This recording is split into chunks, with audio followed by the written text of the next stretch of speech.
What's up, my coin crew friends? I have an exciting. I had an exciting day today. I went to the grocery store to Coinstar, turn in all my pennies because I do a lot of penny hunts. And while I was getting my receipt reimbursed, I looked in the cash register's drawer and there was a ton of half dollars. Now, I'm not a half dollar person and all that kind of stuff, but how on earth could I not take advantage of this situation? So I've done some quick research, found out some basic information about half dollars, and I'll share that with you. And I have $9 of half dollars to go through with you. And again, these were just put in my pocket, and I have not seen any of these. So I'm super excited. We're going to go through these together. So first we have a 1999. Now, to really quickly go over what we're looking for, a lot of these were made with silver. And those would be from 1964 to earlier. 65 to 1970, these are 40% silver. So everything after 1970 will not be silver at all. So this 1999 looks very pretty. Philadelphia minted right on the bottom there, is beautiful, but it is not worth silver at all. So many people don't even bother with these. Now, these could have been returned because they're a collector. So I could be literally just going through a bunch of modern coins or clad coins. But these are pretty. And I'll tell you what, after handling pennies for a long time, these feel really fun in your hand. They're super heavy. And of course, super fun to hold and touch. So I'm going to go through these just one by one. There's our first one. Some key dates, of course, is what I was looking up. This is a 1996 Philadelphia. Again, really pretty. It's a great profile too, by the way. But there are other ones that are important to look out for, because not only are they just low mintage dates, but they also have errors on them. So we're just going to poke through. It's a 2000 Philadelphia, P at the bottom. So again, I would not be surprised if every one of these were modern, were not worth very much at all. But again, we're going to look out for the 80s. We're going to look out for the 70s. And of course, we're going to look for our silvers. But my guess is that this is a... Okay, so we have a 1978. So again, we missed the silver mark, but at least we're getting into the 70s. So I understand that 1977, so this is just one off from 77.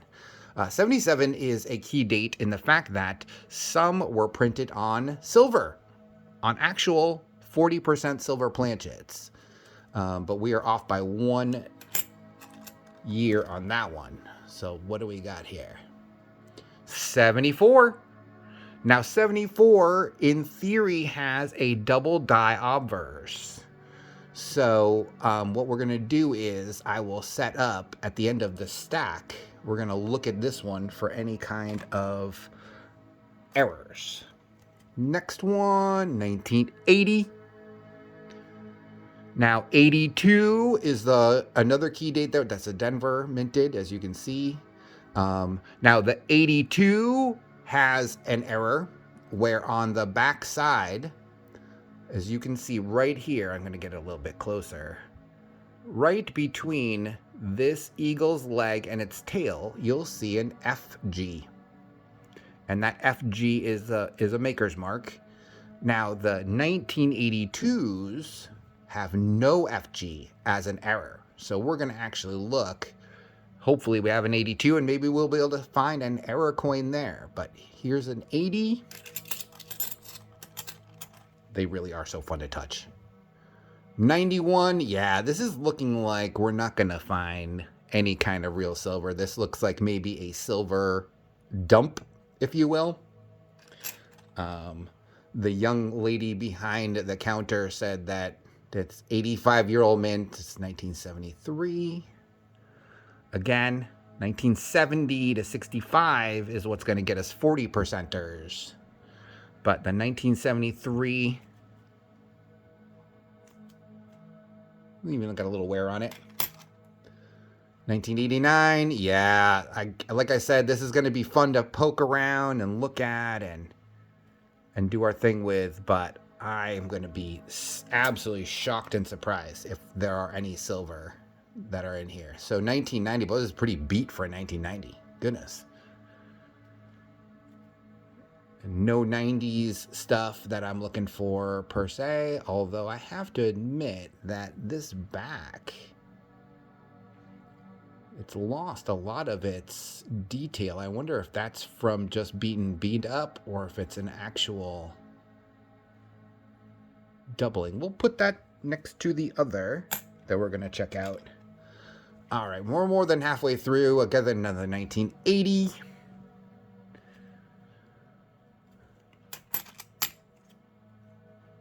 $1996, Philadelphia. That's a really nice shape, actually.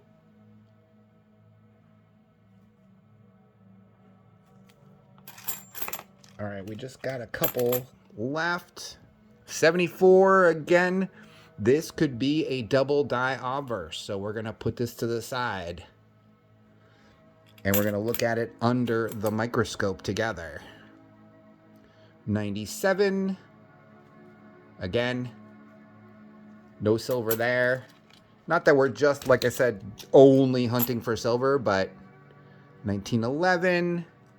Now, there are also, of course, not intended for circulation coins. And I think that some of these are actually not intended for circulation. Actually, my list says 2003 to 2020. So this actually is a not intended for circulation coin. Yeah. So let's actually go back. Let's do this really quickly. So this is not intended for circulation. So we're going to put this to the side. Not intended for circulation, of course, means that it was not designed to be consumed by the public or to be used by the public. It was just made as a low mintage coin, and that's the point of it. Low mintage coin. Cool. So we got a not intended for circulation coin. Let's quickly just go back through the others. 2003... 97, 80. I think that might be our first not intended for circulation, but let me just go back just to make sure that we didn't miss anything. Nope. This could be our first not intended for circulation coin. 92, 2000, but no, that's not into the 2003s. So yes, we found our first not intended for circulation coin right here, the 2011 Philadelphia minted.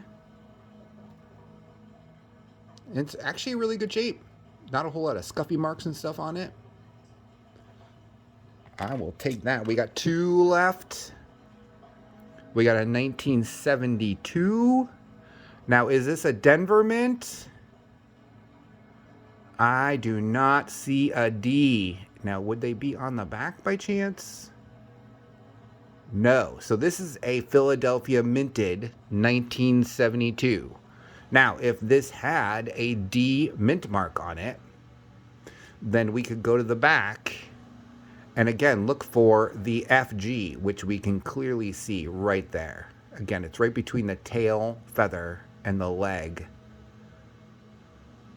But again, not the correct coin, but good for our remembering. And the last one we got here, okay, 1995. And that is a Philadelphia mint mark. Now,